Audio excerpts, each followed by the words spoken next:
everyone, I am biology educator from TheniReachAcademy. நம்ம இன்னைக்கு என்ன பார்க்க போறோம் அப்படின்னா 11th biology ஒரு ஓவரால் வியூ பார்க்க போறோம் பசங்களா. 11th biology 19 chapters இருக்கு, டோட்டலா 5 units இருக்கு. ஃபர்ஸ்ட் யூனிட்ல பார்த்தோம் அப்படின்னா living world, biological classification, plant kingdom, animal kingdom. இது எல்லாமே எப்படி மேம் படிக்கிறது? எக்ஸாம்பிள் பேஸ்ட் கொஸ்டின்ஸ் தான் அதிகமா இருக்கும். எக்ஸாம்பிள் பேஸ்ட்னா என்ன மேம்? பெசிடியோமைசிட்டிஸ்க்கு எக்ஸாம்பிள் என்னப்பா? எக்ஸோஜினஸ் பார்த்தீங்க இல்லை எண்டோஜினஸ் பார்த்தீங்க, செக்ஸுவல் ரீப்ரொடக்ஷனா இல்லை செக்ஸுவல் ரீப்ரொடக்ஷனா, இது மட்டும் தான் நம்ம படிக்க போகிறோம். நெக்ஸ்ட் மேம் அனிமல் கிங்டம்ல எப்படி மேம் படிக்க? Common name, scientific name. இதில் கொஸ்டின்ஸ் எப்படி மேம் வரும்? ஸ்டேட்மெண்ட் பேஸ்ட் கொஸ்டின்ஸ் அதிகமாக வரும். அதுக்கப்புறம் அசஸ் அண்ட் ரீசன் வரும். So each and ever light படிச்சோம் அப்படின்னா ஒன் டேல இந்த சாப்டர் முடிச்சிடலாம், இந்த யூனிட் முடிச்சிடலாம். நெக்ஸ்ட் பார்த்தீங்க அப்படின்னா செகண்ட் யூனிட், அதில் 3 சாப்டர்ஸ் இருக்கு. Morphology of flowering plants, anatomy of flowering plants, structural organisation animals.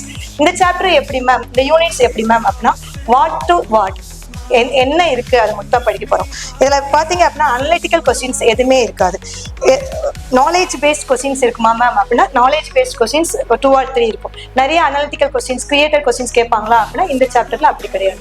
இதுல பாத்தீங்கன்னா வாட் இஸ் வாட் அப்படின்னு மட்டும் நம்ம படிச்சா போதும், கான்செப்ட்ஸ் படிச்சா போதும். Next chapter ma'am, next unit cell the unit of life.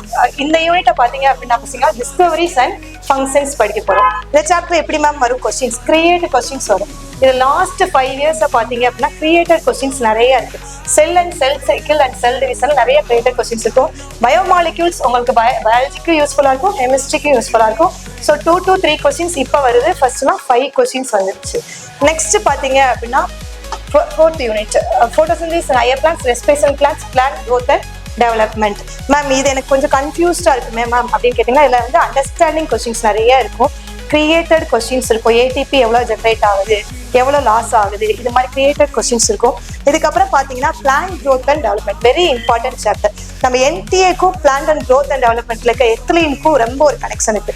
NDA ethylene இல்லாமல் ஒரு கொஸ்டின் பேப்பர் கூட செட் பண்ண மாட்டாங்க. ஸோ எத்திலீன் இதில் 5 ஹார்மோன்ஸ் இருக்கு. நியர்லி 75 கொஸ்டின்ஸ் கூட வராது அந்த ஹார்மோன்ஸ் நம்ம பார்த்தோம் அப்படின்னா. ஸோ எத்திலீன்ல படிச்சிட்டோம் அப்படின்னாலே நம்ம பிளான்ட் க்ரோத் அண்ட் டெவலப்மெண்ட்ல ஷியரா 1 மார்க் வாங்கிடலாம். ஸோ மொத்தமாக பார்த்தீங்க அப்படின்னா 7 to 8 கொஸ்டின்ஸ் நம்ம அட்டன் பண்ணலாம். நெக்ஸ்ட் ஹியூமன் பிசியாலஜி, இதுதான் பசங்களா ஹை வெயிட்டேஜ் சாப்டர் அப்படின்னு சொல்லுவோம். 11th ஹை வெயிட்டேஜ் சாப்டர் எது மேம்? எனக்கு வந்து ரொம்ப ஈஸியாக வர சாப்டர் எது மேம் அப்படின்னா நம்மளை பற்றி படிக்கிறது.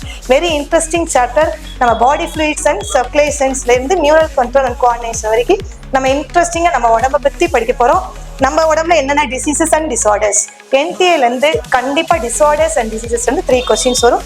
மீதெல்லாம் எப்படி மேம் வரும்? அண்டர்ஸ்டாண்டிங் ஃபேக்ட்ஸ், நம்ம உடம்புல என்ன நடக்குது, ஃபங்க்ஷன்ஸ், இது மாதிரி கொஸ்டின்ஸ் போட்டு தான் பசங்களா வரும். With this we come to an conclusion. 11th ஈஸியாக முடிச்சுன்னா, ஸோ ஸ்மார்ட் ஒர்க் பண்ணு, ஹார்ட் ஒர்க் பண்ண வேணாம். Easily you can score 80 out of 180 in 11th biology. Thank you.